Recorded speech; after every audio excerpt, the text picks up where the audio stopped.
Laws of logarithms. We know that there are index laws. Logarithms are closely associated with indices, so we might expect there to be laws of logarithms, and indeed there are.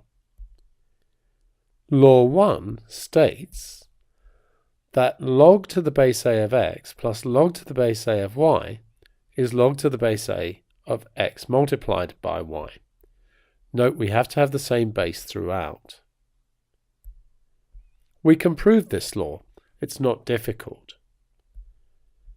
If we let p be equal to log to the base a of x and q be equal to log to the base a of y, then changing to an equivalent exponential statement, x would be equal to a to the p and y would be equal to a to the q.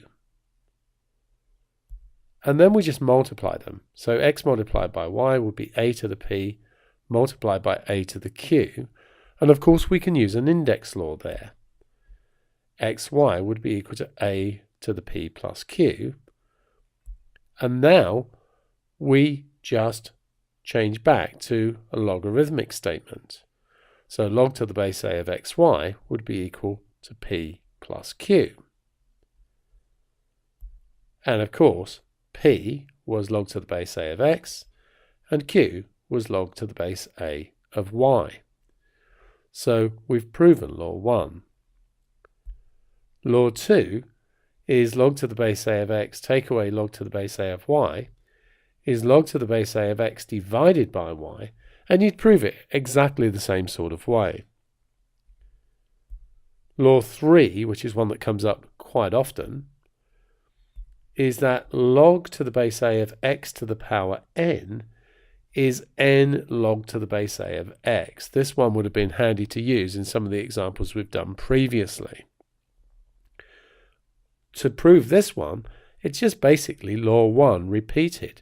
If you say that this y here is x, you'd have log to the base a of x plus log to the base a of x is log to the base a of x squared, which would be the n equals 2 version of this one. And then you can just repeat that to get to law 3. Law 4 says that log to the base a of a is 1. Just think about changing that to the equivalent exponential statement. A to the 1 is equal to a, and we know that that's true. And law 5 is that log to the base a of 1 is equal to 0. Again, equivalent exponential statement, a to the 0 equals 1, something that we know is true.